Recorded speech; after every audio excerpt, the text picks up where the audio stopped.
नमस्कार दोस्तों, आज मैं आपको सुनाने जा रही हूँ एक नई कहानी। भगवान की भक्ति। अगर हम भगवान को सच्चे मन से मानते हैं तो भगवान हमेशा मदद करते हैं। यह कहानी भी इसी बात पर है। आपको भगवान को हमेशा सच्चे मन से याद करना चाहिए।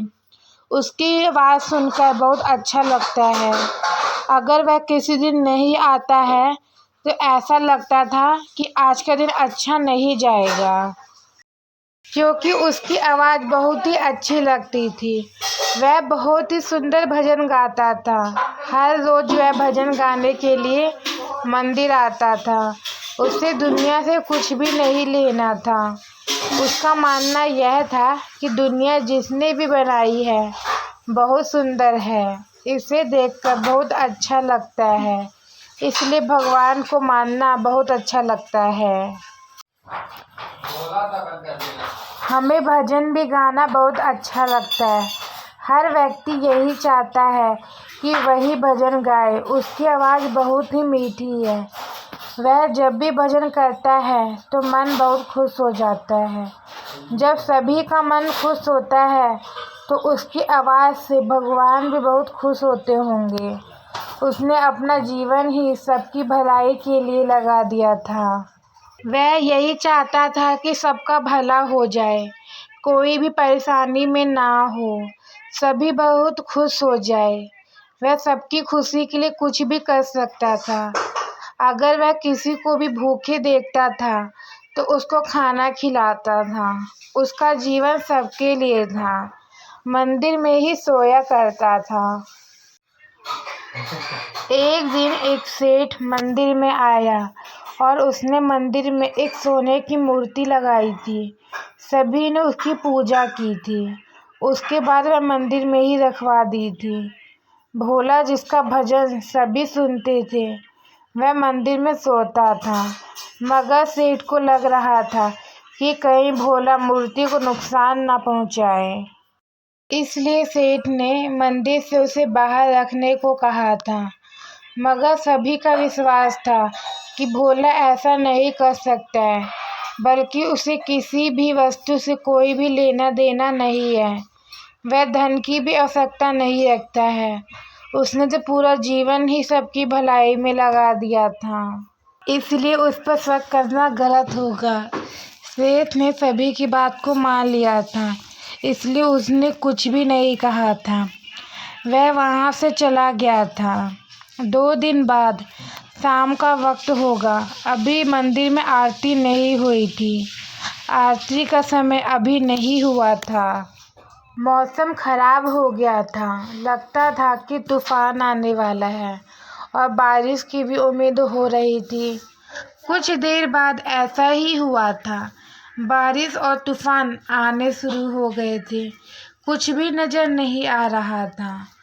तूफान का फ़ायदा उठाकर एक चोर मंदिर में आ गया था। भोला बाहर बारिश का पानी रोकने के लिए गया था। वह चोर मंदिर की मूर्ति को चुरा चुका था और वहां से चला गया था। भोला मंदिर के अंदर आया और बारिश को देखने लगा है। उसे लग रहा था कि अगर बारिश नहीं रुकी तो आरती कैसे हो पाएगी। मगर कुछ देर बाद ही मौसम साफ होने लगा था। धीरे धीरे सभी लोग मंदिर में आ रहे थे। मगर जब वह मूर्ति वहां पर नजर नहीं आई तो सबने यही कहा कि मूर्ति कहाँ चली गई है। सभी यही सोच रहे थे कि क्या किया जाए, मूर्ति को कहाँ पर खोजा जाए। भोला कहने लगा कि जब मैं बाहर से आया तो मूर्ति यहाँ पर नहीं थी। तूफान के कारण कुछ भी नज़र नहीं आ रहा था, इसलिए मैंने नहीं देखा था कि कौन अंदर आया होगा। लेकिन कुछ लोग उसकी बात पर यकीन नहीं कर रहे थे। उन्हें तो ऐसा लग रहा था कि चोरी शायद भोला ने ही की होगी, क्योंकि वही मंदिर में रहता है। तभी कुछ देर बाद सेठ भी आ जाता है, क्योंकि हर शाम को पूजा के समय सेठ जरूर आता है। लेकिन वह मंदिर में मूर्ति को नहीं देख पाता है। इसका मतलब मूर्ति चोरी हो गई थी। सेठ का शक भोला पर ही जाता है, क्योंकि वही मंदिर में रहता है। उसे पता होगा कि मूर्ति कहाँ है। सेठ को तो पहले से ही भोला पर शक था, इसलिए वह कहता है कि भोला ने ही चोरी की है। जबकि कुछ लोग कहते हैं कि इसने चोरी नहीं की है, मगर सेठ नहीं मानता है। कुछ देर बाद मंदिर का पुजारी आता है। वह कहता है कि भोला ऐसा नहीं है, वह चोरी नहीं कर सकता है, मगर सेठ इस बात को नहीं मानता है। वह भोला को पकड़ लेता है और उससे पूछता है कि यह बताओ कि चोरी तुमने की है या किसी से करवाई है। भोला मना करता है, वह इस बारे में कुछ नहीं जानता है। सेठ उसकी पिटाई करवाता है, जिससे यह पता चल जाए कि वह मूर्ति कहाँ पर है, जिससे यह पता चल पाए कि वह मूर्ति कहाँ पर है। सेठ कहता है कि यह इसलिए मंदिर में रहता है, जिससे यह पता कर पाए कि मंदिर में क्या है। जो भी इसके काम का होगा उसे वह ले जाएगा। मगर भोला कहता है कि मैंने चोरी नहीं की है, मगर सेठ को तो सिर्फ वही चोर नज़र आ रहा था। भोला बैठ जाता है और भगवान से कहता है कि मैंने आपकी सेवा इसलिए की थी कि सभी लोग मुझे चोर समझे और मुझे पीटे। यह सब मुझे चोर कह रहे हैं। तभी एक आदमी भागता हुआ आता है और उसके हाथ में मूर्ति होती है। वही वह चोर होता है जिसने मूर्ति को चुराया था। वह अपनी गलती के लिए सभी से माफ़ी मांगता है। सेठ को अपने किए पर पछतावा होता है।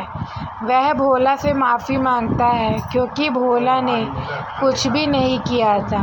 इस तरह चोर पकड़ा जाता है और भोला को ही पूरे मंदिर की रखवाली के लिए रखा जाता है, जिससे वह अपना जीवन भगवान के चरणों में ही बिता देता है।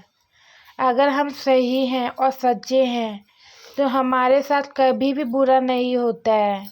इसलिए जीवन में अच्छे कार्य करते रहना चाहिए। तो आज की मेरी स्टोरी यहीं पे ख़त्म होती है। आपको मेरी ये कहानी कैसी लगी कमेंट में ज़रूर बताएं। अगर आप मेरे चैनल पे नए हैं तो मेरे चैनल को सब्सक्राइब करें, लाइक करें। आगे मैं आपको ऐसी और स्टोरी सुनाती रहूँगी। धन्यवाद।